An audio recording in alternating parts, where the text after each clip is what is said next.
Hi buddies, welcome to mini drama love Varshi. This is జై. మీరు నా లైక్ బిఎల్ ఫ్యానా అయితే మినీ డ్రామా లవ్ వర్షితో పాటు డ్రామా లవ్ వర్షిని కూడా సబ్స్క్రైబ్ చేసుకోండి. ఈ రోజు మనం ఒక కొత్త డ్రామా స్టార్ట్ చేసుకోబోతున్నాం. అది చైనీస్ బిఎల్ డ్రామా. చైనీస్ లో బిఎల్ అలౌడ్ లేదు, మరి అలా బిఎల్ అంటున్నారా? కొన్ని సంవత్సరాలకి ముందు నేను చూసిన ఫస్ట్ బిఎల్ అడిక్టెడ్ అనే చైనీస్ బిఎల్ డ్రామా. ఆ డ్రామాని మధ్యలోనే ఆపేశారు, ఎందుకంటే చైనాలో బిఎల్ అలౌడ్ లేదు. ఆ తర్వాత ఆ డ్రామాలో ఏం జరిగిందో నాకు అస్సలు తెలియదు.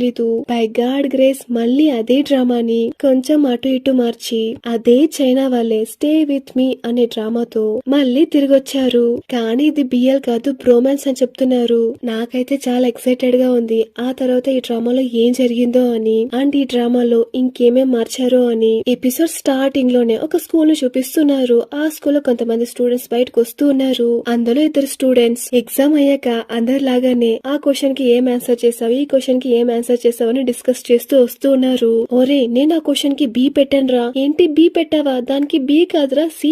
ఏంటి సియా? ఇలా వీళ్ళు డిస్కస్ చేస్తూ ఉండగా ఇప్పుడు ఒక అబ్బాయి చాలా హ్యాండ్సమ్ గా వాళ్ళ మధ్య వస్తూ మీ ఇద్దరి ఆన్సర్స్ రాంగే, దానికి ఆన్సర్ డి అని చెప్పేసి అక్కడి నుంచి వెళ్ళిపోతాడు. ఓరి దేవుడా, అయితే మన ఇద్దరి ఆన్సర్స్ పోయిందా? ఇతను ఇంకెవరో కాదు, మన స్టోరీకి ఫస్ట్ మెయిన్ లీడ్. ఇతని పేరు సూయి. ఇతని గురించి చెప్పాలంటే ఇతనే ఆ కాలేజ్ లో ఎప్పుడు ఫస్ట్ ర్యాంక్, బాగా చదువుతాడు అండ్ హ్యాండ్సమ్ గాను ఉంటాడు. క్లాస్ అంతా అయిపోయాక ఇప్పుడు సూయి ఇంటికి వస్తూ ఉన్నాడు. తను వస్తున్న వీధి చూస్తేనే మనకు అర్థమవుతుంది తన ఒక మిడిల్ క్లాస్ ఫ్యామిలీ అని. ఇలా మన షూయి నడిచొస్తూ ఉండగా కొంతమంది ఆంటీస్ మాట్లాడుకుంటూ ఉన్నారు. ఒసే, నీకో విషయం తెలుసా? షూయి వాళ్ళమ్మ ఇంకో పెళ్లి చేసుకుంటుందంట. అదేం పెద్ద విషయం, తనకి డివోర్స్ అయ్యి 10 సంవత్సరాలు అవుతుంది కదా, పెళ్లి చేసుకుంటే చేసుకుంటుంది. అది కాదే మ్యాటర్ ఇక్కడ. తానీసారి ఒక పెద్ద కోటీశ్వరుని చూసుకుంది.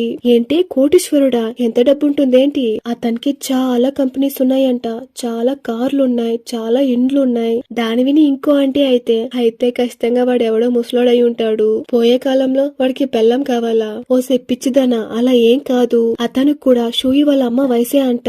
అది మాత్రమే కాకుండా అతనికో కొడుకున్నాడంట.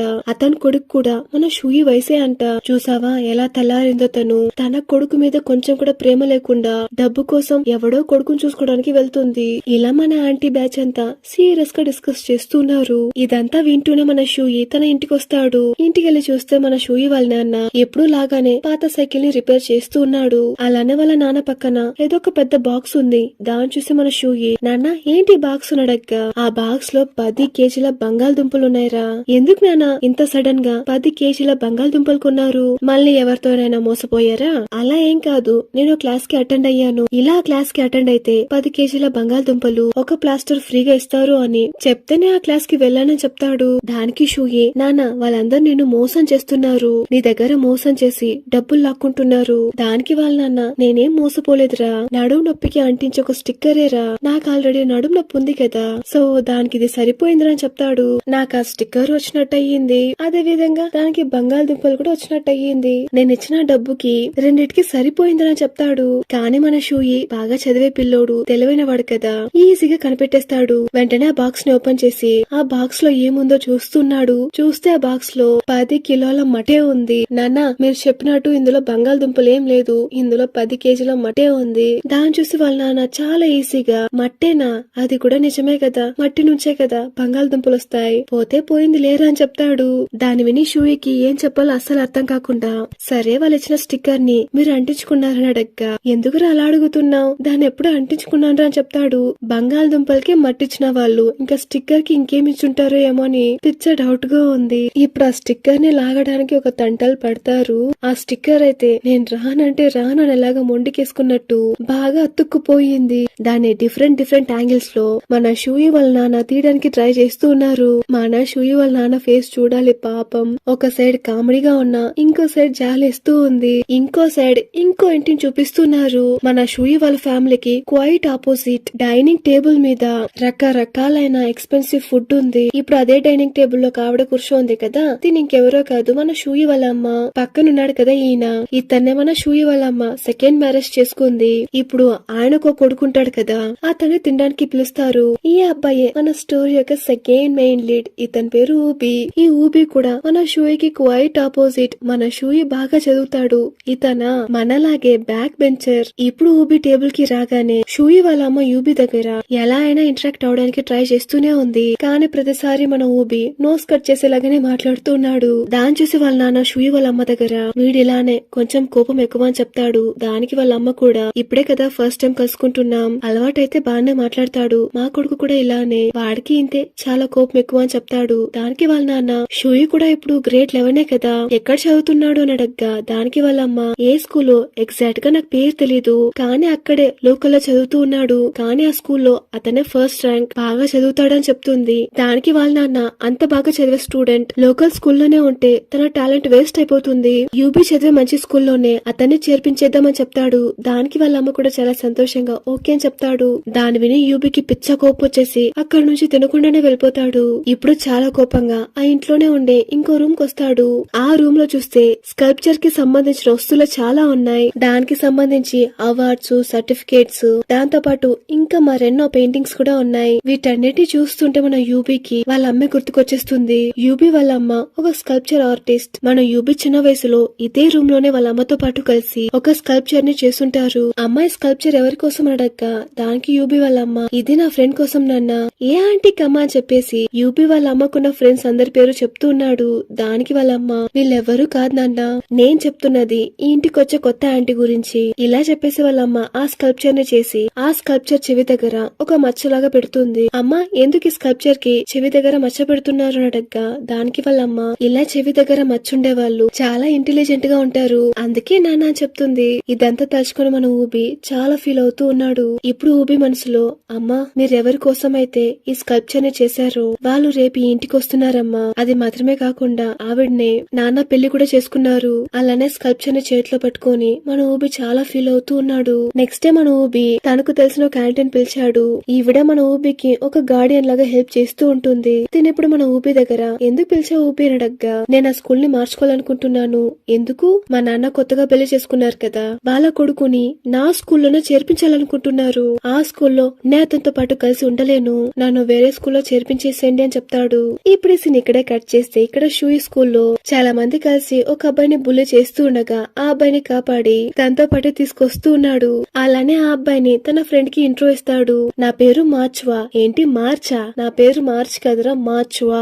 ఏం పేర్రా నీ పేరు అనేలాగా గేలి చేస్తూ ఉన్నాడు. నా పేరు బోకువా అని చెప్తాడు. ఏంటి బోకువానా? నీ పేరు కూడా పిచ్చ కామెడీగా ఉందిరా అని ఇద్దరు ఇలా కామెడీ చేస్తూ ఇంట్రో ఇచ్చుకుంటారు. ఇప్పుడు ఈ సీన్ ఇక్కడే కట్ చేస్తే మళ్ళీ మన షూయి స్కూల్ అంతా అయిపోయాక ఇంటికి తిరిగి వస్తూ ఉన్నాడు. యాజ్ యూజువల్ ఆంటీస్ అందరూ ఏదో ఒక విషయాన్ని చాలా ఇంట్రెస్టింగ్ గా డిస్కస్ చేస్తున్నారు.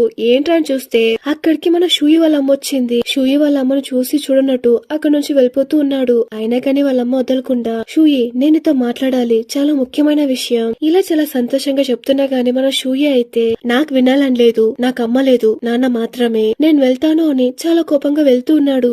దానికి వాళ్ళ అమ్మ చాలా ఫీల్ అవుతూ ఏడుస్తూనే ఎందుకు నాన్న నువ్వు ఇలా మాట్లాడుతున్నావు, నేను ఇలా కావడానికి మీ నాన్నే కారణం. దానికి షూయి చాలా కోపంగా నాన్నేం చేశారు, మీ ఇద్దరు ఎందుకు విడిపోయారు అని అడగ్గా దానికి వాళ్ళమ్మ నీకు చెప్పినా అర్థం కాదు నాన్న అని చెప్తుంది. దానికి షూయి చాలా కోపంగా నాన్న దగ్గర డబ్బులు లేదు అంతే కదా. దానికి వాళ్ళమ్మ అదేం కాదు నాన్న అని ఎక్స్ప్లెయిన్ చేయడానికి ట్రై చేస్తూనే ఉంది. అయినా కానీ షూయి అక్కడి నుంచి వెళ్ళిపోవడానికి ట్రై చేస్తూ ఉన్నాడు. ఇప్పుడు షూయి వాళ్ళమ్మ నువ్వు ఇప్పుడు వస్తావా, నేనే ఇంటికి రాను అని చెప్తుంది. ఇంకా షూయి ఏం చేయలేక ఆ కార్ ఎక్కి కూర్చుంటాడు. ఇప్పుడు షూయి వాళ్ళమ్మ ఒక పెద్ద రెస్టారెంట్ కి పిలుచుకొచ్చింది. అక్కడ చాలా కాస్ట్లీ ఫుడ్ అంతా ఆర్డర్ చేసి మన షూయికి ఇస్తూ ఉంది. దాన్ని చూసి మన షూయి ఇదంతా ఎందుకు, ఫస్ట్ మ్యాటర్ కి రండి అని చెప్తాడు. నే ఇప్పుడు పెళ్లి చేసుకున్న ఆయన కొడుకు కూడా నీలాగే గ్రేడ్ 11 చదువుతూ ఉన్నాడు, తను ఒక పెద్ద స్కూల్లో చదువుతూ ఉన్నాడు, మా ఆయన నిన్ను కూడా అదే స్కూల్లోనే జాయిన్ చేయాలనుకుంటున్నారు. దీని వినగానే షూయికి పిచ్చ కోపం వచ్చేసి ఏం చెప్పకుండా అక్కడి నుంచి వచ్చేస్తాడు. ఇప్పుడు షూయి ఇంటికి వస్తుండగా అక్కడికి మన షూయి ఫ్రెండ్ బోకువాన్ వచ్చి షూయి డల్ గా ఉండడం చూసి ఏంటి షూయి డల్ గా ఉన్నావు, ఏమైంది? దానికి షూయి ఏం లేదురా అని చెప్తాడు. దానికి బోకువాన్ నేనైతే నీలాగా హ్యాండ్సమ్ గా ఉండింటే రోజు స్కూల్ కి డిజైన్ గా హ్యాండ్సమ్ గా వెళ్లేవాడిని. దానికి షూయి బోకువాన్ ని చాలా సీరియస్ గా చూడగా దానికి బోకువాన్ ఓకే ఓకే బాబు అలా చూడకని చెప్తాడు. ఇప్పుడు మన షూయి క్లాస్ లో ఉన్నాడు. షూయి పక్కనే కూర్చున్న మోర్చ్వాన్ మన షూయి దగ్గర ఈ రోజు క్లాస్ కి ఎవరో కొత్తగా స్టూడెంట్ రాబోతున్నాడంట. దానికి షూయి ఎవడొస్తే నాకేంట్రా అని చెప్పి మన షూయి పాటికి షూయి డల్ గా ఉన్నాడు. ఇప్పుడు కొద్దిసేపటికి క్లాస్ కూడా స్టార్ట్ అయిపోతుంది. ఇప్పుడు క్లాస్ టీచర్ లోపలికి వచ్చి ఈ రోజు మన క్లాస్ కి ఒక కొత్త స్టూడెంట్ ట్రాన్స్ఫర్ అయ్యి వచ్చాడు, అతని పేరు ఊబి అని చెప్పి ఊబిని ఇంట్రో ఇస్తున్నాడు. మన ఊబి ట్రాన్స్ఫర్ అయ్యి నేరుగా షూయి చదివే స్కూల్ కి వచ్చాడు.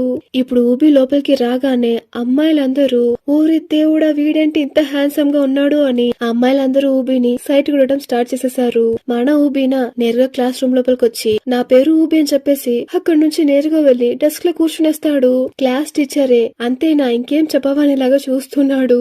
ఇప్పుడు సార్ క్లాస్ చెప్తూ ఉంటే అంతా మన బ్యాచే అందరూ తూగి తూగి పడుతూ ఉన్నారు. దాన్ని చూసి టీచరే ఎందుకు అందరూ నిద్రపోతూ ఉన్నారు, క్లాస్ ఏమంతా ఇంట్రెస్టింగ్ గా లేదా? సరే అయితే ఈ రోజు క్లాస్ చెప్పుకోవడం వద్దు, ఎవరైనా వచ్చి సాంగ్ పాడండి అని చెప్తాడు. దానికి స్టూడెంట్స్ ఎవరు ముందుకు రాకపోగా క్లాస్ లీడరే వచ్చి పాడాలని చెప్తాడు. ఆ క్లాస్ లీడర్ ఇంకెవరో కాదు మన షూయీనే. ఇప్పుడు మన షూయీ స్టేజ్ మీదకి వచ్చి ఒక పాత పాటను పాడుతూ ఉన్నాడు. ఇంతసేపు బయటెక్కడో దిక్కులు చూస్తున్న మన ఊబి ఇలా మన షూయీ పాట పాడగానే రెప్పర్చకుండా మన షూయీనే చూస్తున్నాడు. చూస్తుంటే మన ఊబికి వాళ్ళమ్మ చిన్నప్పుడు ఒక స్కల్ప్చర్ ని చేసింది కదా, అచ్చం ఆ స్కల్ప్చర్ లాగానే మన షూయీ కనిపిస్తున్నాడు.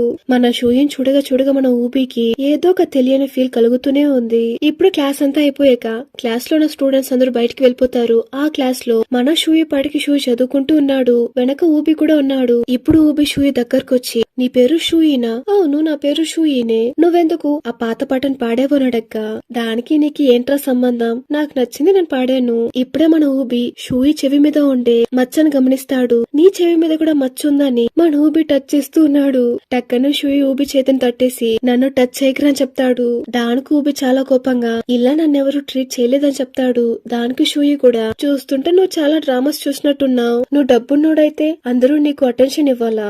దానికి ఊబి చాలా తేలిక సరే వదులు, నేను నిన్ను క్షమించేస్తాను, ఎందుకంటే నువ్వు చూడటానికి అచ్చం ఆ స్కల్ప్చర్ లో ఉండే బొమ్మలాగే ఉన్నావు. దాని విని షూయికి పిచ్చ కోపం వచ్చేసి ఊబిని తోసేసి అక్కడి నుంచి బయటికి వెళ్ళిపోతాడు. ఇప్పుడు షూయి ఇంట్లో చదువుకుంటూ ఉన్నాడు. తన చుట్టూ చిన్నప్పటి నుంచి మన షూయి తీసుకున్న అవార్డ్స్ ఉన్నాయి. వాటన్నిటిని చూసి అలానే వాళ్ళ అమ్మ చెప్పింది కూడా గుర్తు తెచ్చుకుంటున్నాడు. నువ్వు ఇదే స్కూల్లో ఉంటే నీ టాలెంట్ వేస్ట్ అయిపోతుంది, మంచి స్కూల్లో చదివితే మంచి భవిష్యత్తు ఉంటుంది. ఇలా చెప్పిందంతా తలుచుకొని మన షూయి చూస్తున్నాడు. ఇప్పుడు నెక్స్ట్ డే క్లాస్ లో మన షూయి వాడి డెస్క్ మీద పడుకో ఉన్నాడు. వెనక మన ఊబి అయితే వదలకుండా మన షూయినే చూస్తున్నాడు. ఇప్పుడు మన ఊబి ఏం చేస్తాడు అంటే ఒక చిన్న రాకెట్ లాగా చేసి షూయి మీదకు పేపర్స్ ని విసురుతున్నాడు. ఇప్పుడు షూయి చాలా కోపంగా యూబిని తిరిగి చూడగా యూబి ఏం చెప్పకుండా షూయినే చూస్తున్నాడు. దానికి షూయి వీడొకడు అనేలాగా మళ్ళీ పడుకునేస్తాడు. అయినా గాని ఊబి వదలకుండా మళ్ళీ మళ్ళీ పేపర్స్ తో వదులుతూనే ఉన్నాడు. దాన్ని పక్కనే ఉన్న మాచవం కూడా చూసి ఊబినేరా ఇంత చేస్తుందని చెప్తాడు. దానికి షూయి కూడా నాకు తెలుసురా, నేను చూస్తూనే ఉన్నానని చెప్తాడు. ఇప్పుడు మన ఊబి బ్రేక్ లో బబుల్ గమ్ ని తింటూ బబుల్ ని వదులుతున్నాడు. దాన్ని చూసి అమ్మాయిలందరూ ఓ మై గాడ్ ఊబి ఎంత అందంగా బబుల్స్ ని వదులుతున్నావో, అందులోనూ పెద్ద పెద్దగా వదులుతూ ఉన్నావు. అమ్మాయిలందరూ ఊబి మీద ఈగల్లాగా వాలిపోతారు. మన ఊబి అయితే ఇదేంటి ఇది చాలా చిన్నది, దీనికంటే పెద్దగా వదులుతాను అని పెద్దగా వదులుతున్నాడు.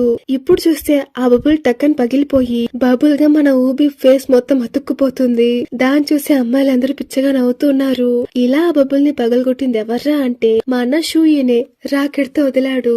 ఈ సీన్ తో ఎపిసోడ్ 1 ఇక్కడికి ముగుస్తుంది. ఈ ఎపిసోడ్ కనుక మీకు నచ్చినట్లయితే like, share, comment and subscribe చేసి పక్కనే ఉన్న బెల్ సింబల్ ని ట్యాప్ చేయండి. అప్పుడే నేను నెక్స్ట్ పెట్టే వీడియోకి మీకు నోటిఫికేషన్ వస్తుంది. అండ్ నేను మీ అందరినీ ఇంకో మంచి వీడియోలో కలుసుకుంటాను. Until then this is J signing of.